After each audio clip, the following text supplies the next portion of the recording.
Good afternoon, teachers and staff. Our Human Resources team, which includes myself, Charlin Riccio, Erik Steyn, Jade Varney, and Dorinda Hardy, are here to speak with you today about a recent concern that has been brought to our attention. We take this particular concern very seriously. Today we will be discussing the issue of sexual harassment in the school library. According to Dr. White, these unwanted behaviors can come from other teachers, other district librarians, administrators, vendors, and even delivery companies. We hope that by talking about this very important legal issue with you today, you will feel more comfortable bringing this issue up to the appropriate person or persons in the event that it happens to you. By talking about this today with all of you, we hope to do the following: validate the experiences of our staff, make sure all staff understands what sexual harassment looks like in all forms, and create a culture of respect and safety for all of our employees. We also want you to know that these types of behaviors will not be tolerated whatsoever, and the harasser will be held accountable for his or her actions.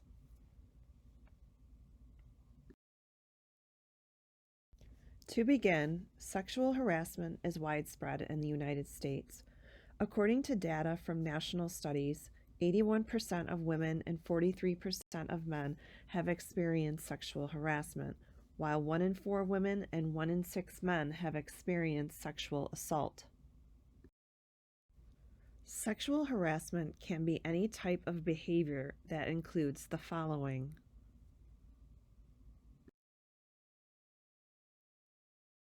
inappropriate comments, commenting on your appearance, jokes of a sexual nature, putting down members of a particular gender, repeated staring, displays of sexually suggestive materials, as well as single or repeated behaviors that could create a hostile environment. Physical harassment may include cornering, pinching, patting, stroking, touching, kissing, grabbing, hugging, or bumping, as well as coerced sexual intercourse and assault.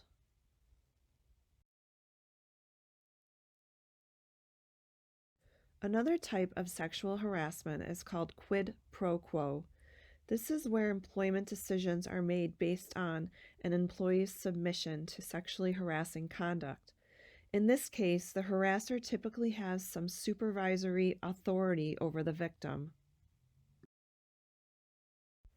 According to Watstein, everyone deserves the right to work in an environment free from any type of harassment, an environment where respect for an individual is encouraged and safeguarded. We hope to create a culture in our school library where sexual harassment does not occur. The library should be a safe place for everyone that walks through its doors. We are here today to let you know that we support you and that it is okay to stand up and say something. Hello, my name is Erik Steyn, and I'm here to speak with you briefly about some of the history of this sensitive topic as it pertains to the library profession. I will also go over some of the legal history of sexual harassment laws in the United States as they apply to our current school library working environment. Beginning with the creation of the American Library Association in 1876, a more concentrated effort was made by public librarians to address public school needs. Melville Dewey, one of the founders of the ALA, wrote that the work of the school is simply this: to teach the children to think accurately with strength and with speed. It is with Melville Dewey, considered by most to be the father of modern librarianship, that the topic of sexual harassment comes to bear. Dewey is rightfully renowned today for his groundbreaking work establishing the Dewey Decimal Classification System. At the turn of the 20th century, Dewey held a position of great power in a profession predominantly staffed by women. Numerous allegations of sexual harassment were levied against Dewey in the early 20th century. However, since he was operating from a position of power, Dewey was never truly held accountable for his actions. Instead, in exchange for his quiet departure, he was spared from legal action by the ALA. Many of his highly inappropriate actions were kept from public knowledge until fairly recently. By most historical accounts, Dewey took advantage of his position of power to harass several different women. Although far from impossible, it is less likely that consistently reprehensible behavior toward women and minorities that Dewey was accused of then would be tolerated today. Many legal protections have been put in place to stem the types of actions Dewey was accused of. According to the United States Equal Employment Opportunity Commission, the, quote, unwelcome sexual advances, requests for sexual favors, and other verbal or physical conduct of sexual nature constitutes sexual harassment when submission to or rejection of this conduct explicitly or implicitly affects an individual's employment. Bottom line is that sexual harassment is not only morally wrong on a human level, but it is in fact illegal. Sexual misconduct and harassment laws in the United States are enforced and punishable by fines, probation, or jail time.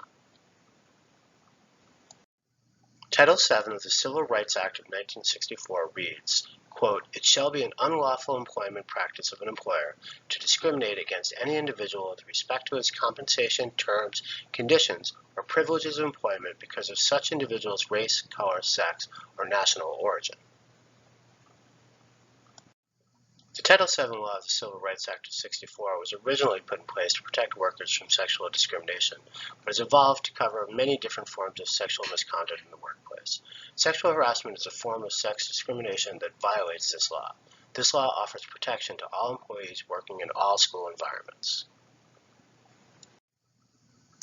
A network of support exists in each school system. Administrators, school social workers, school security, and fellow teachers are all part of a system that should work together to create an environment in the school building where all employees can feel that they are in a safe space, free from the threat of sexual misconduct. School librarians need to be at the forefront of this distribution of knowledge relating to sexual harassment. By acquiring, organizing, disseminating, providing access to information and resources pertaining to sexual harassment and the laws relating to it, school librarians offer an invaluable service to their school community. Good afternoon, administration, teachers, and staff. My name is Jade Varney, and as a part of the HR team, I would like to thank you for being here today and listening as we discuss a delicate but necessary topic. Remember, the school library is not a separate entity, but a part of our school as a whole.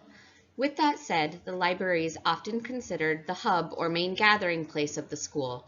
Harassment of any kind within the library is sure to impact not only the environment of the library itself, but the entire school. Harassment of any kind can lead to a hostile environment. Let's take a moment to discuss the many effects sexual harassment can have on the library worker. According to a 2002 survey, 42% of all school employees report that they had been harassed by a coworker. Sexual harassment can have devastating effects on a person's well-being. A person may experience the following: psychological effects including depression, denial, shock, anger, fear, frustration, insecurity, embarrassment, shame, and guilt. Victims may also experience physiological effects such as headaches, lethargy, weight fluctuations, nightmares, and other sleep-related issues, panic reactions, loss of appetite, high blood pressure, and a weakened immune system. So what does this mean for the library? Sexual harassment in the library or throughout the school can cause the victim to experience such negative effects that there will be an increase in absenteeism, feelings of job dissatisfaction, and tardiness. There are also cases where the victim of sexual harassment resigns altogether. Another reality facing school districts when sexual harassment issues are ignored or not handled correctly could be lengthy legal proceedings. This could cause the victim and other employees continued stress and poor work morale. Additionally, litigation could attract unwanted and adverse publicity to the school library. If sexual harassment is taking place in the school library, it can affect the overall atmosphere, creating a toxic and hostile environment. Studies have shown that harassment in the workplace has a demoralizing effect and can drastically affect productivity. And last, even if the behavior is among the adults, such an environment could also persuade the students against visiting the library, affecting student outcomes and success.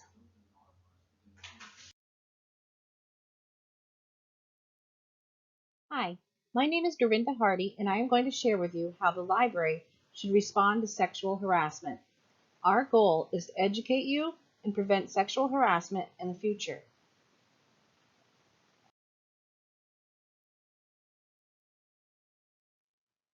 The American Library Association, ALA, policy states that prevention is the best tool to eliminate sexual harassment in the workplace. The ALA also states that we should take the necessary steps and clearly communicate to all employees that sexual harassment will not be tolerated. One of the most important things that we can do to prevent sexual harassment is to provide training for all library and school staff each year on sexual harassment behaviors and policies.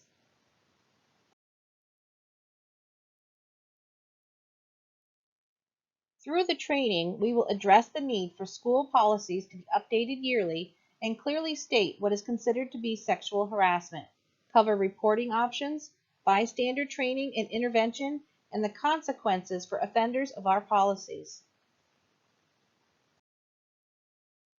To minimize sexual harassment, each year all library and school staff members are mandated to complete anti-sexual harassment training. We believe this is not a once and done type training, but an ongoing opportunity to train, create conversations, and efforts to address and promote a continuing awareness of the problem. During the yearly training, we will review the process in which to report a sexual harassment complaint and the grievance process in which immediate and appropriate action will be taken.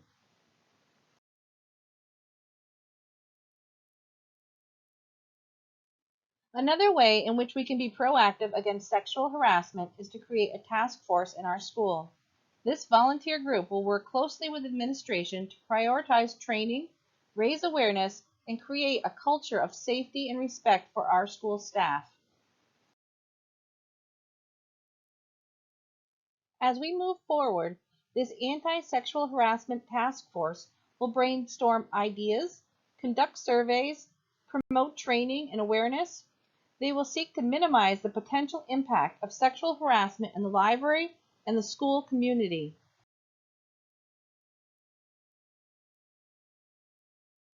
In our high school library, we propose to further promote taking a stand against sexual harassment by creating a display in the library with a simple #MeToo sign and relevant books.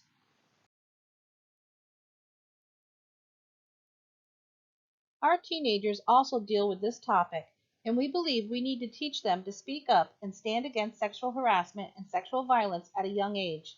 As librarians, we want to be relevant to our teens and offer opportunities to teach them to stand up for themselves and speak out for others.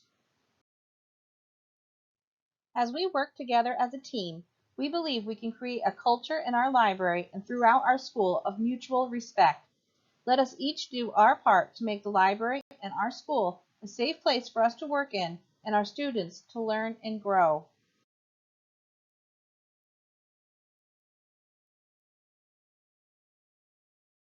Thank you for your attention to this very important concern today.